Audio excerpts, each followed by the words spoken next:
खौसेथिनि बान्दोआव महर सोलायबाय दतमानि थुलुंगाफुरि बड'फा उपेन्द्रनाथ ब्रह्मनि बेलायाव जों खौसे।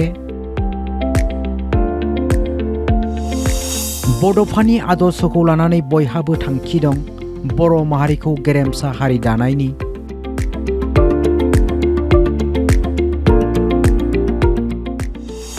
बड'फानि गोथार मोन्थोर थां आरो थांनानै थानो हो।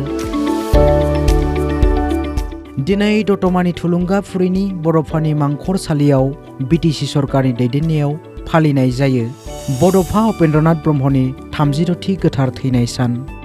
फालिथायाव बिटिसिनि गाहाय खुंगिरि हाग्रामा महिलारिखौ लानानै गोबां दैदेनगिरि आरो एबसुनि दैदेनगिरि बिबानगिरि आरो बेरेखा दोलो इउपिपिएलनि दैदेनगिरि बिथांमोनखौबो जयै बाहागो लानाय नुनो मोनो।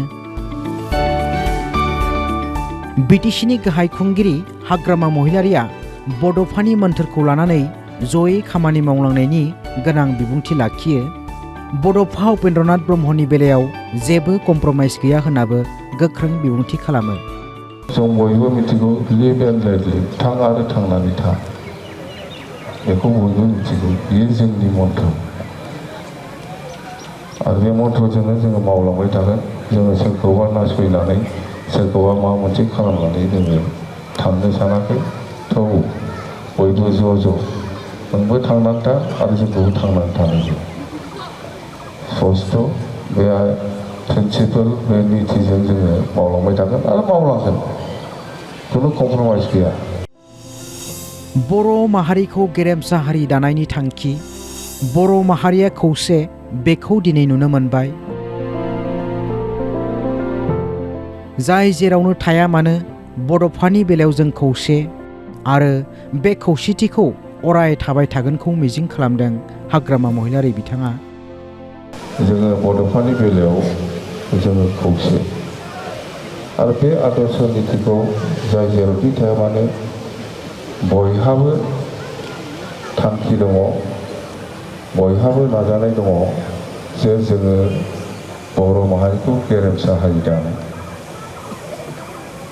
बर' माहारिखौ गेरेमसा हारि दानांगौ होननानैनो जोंखौ फोरोंबोदों बा जोंखौ दैदेनबोदों। बे आदर्श नितिखौ जों दिनैसिमबो बावनो हायाखै आरो बावनायबो नङा। जाय जेरावखि थाया मानो आंनि मिथिनायाव, आंनि बुजिनायाव बर'खौ गेरेमसा हारि दानांगौ बे मोन्थोरजोंनो बयबो खौसे मावलायगासिनो दङ।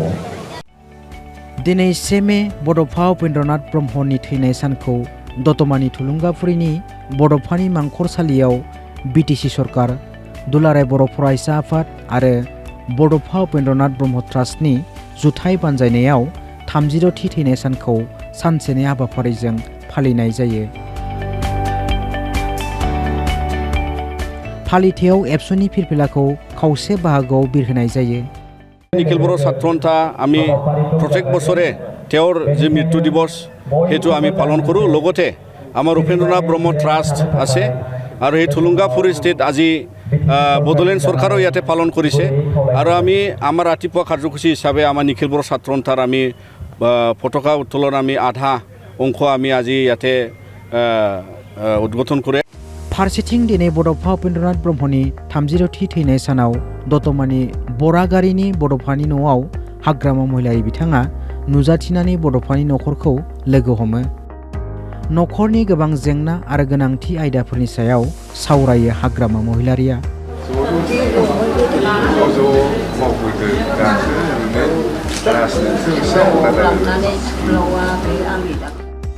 बर' हारिनि बिफा बड'फाखौ सनमान होनाय, बड'फानि आदर्श खान्थिखौ फोथांना लाखिनाय जोंनि बिबान होनानै गोनां बिबुंथि खालामो हाग्रामा महिलारिया।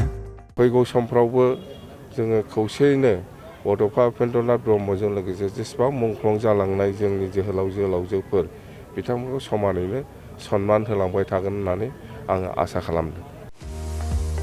दिनैनि बड'फानि गोथार थैनाय सान फालिथायाव गासै हारि माहारिनि दैदेनगिरि बिबानगिरि बिथांमोननि नुजाथिनायनि थाखाय साबायखर जासियो हाग्रामा महिलारि बिथाङा।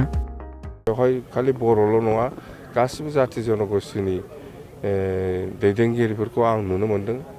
दिनै जे बड'फा उपेन्द्रनाथ ब्रह्मनि जिथु डेथ एनिभार्सारि बेखौ बयबो बिबार बावनो होननानै बेवहाय बयबो फैदों बेनि थाखाय आङो बयखौबो गोजोननाय बावहरबाय। फारसेथिं बड'फा उपेन्द्रनाथ ब्रह्मनि 36थि थैनाय सान फालिथायाव नुजाथिनानै बिटिसिनि बारग' CEM एबा MP प्रमद बर' बिथाङा गावनि बेसेनगोनां बिबुंथिखौ ओरैबायदि फोरमायो। प्रत्येक बছৰে ইয়াত নিখিল বড়ো ছাত্ৰ সন্থাৰ নেতৃত্বত আৰু বড়ো জনগোষ্ঠীৰ সকলো জাতীয় সংগঠন সকলো আহি আমি বড'ফাক ইয়াত স্মৰণ কৰি আহিছোঁ, শ্ৰদ্ধা জনাই আহিছোঁ। বড'ফা এতিয়াও জীয়াই আছে আমাৰ সকলোৰে মাজত আৰু তেখেতৰ যি এটা দূৰদৰ্শিতা, তেখেতৰ যি ছেক্ৰিফাইচ, বড়ো জনগোষ্ঠীক যি মাৰ্গদৰ্শন কৰি থৈ গ'ল, সেইটোৰ কাৰণে আজি বড়ো জনগোষ্ঠী নিজৰ পৰিচয় অস্তিত্ব লৈ আমি জীয়াই থাকিব পাৰিছোঁ। क'क्राझारनिफ्राय बिटिआरनि बिउर' चिफ कनक चन्द्र बर'नि हेफाजाबाव news desk report Assam live 24 बड' लाइभ 24।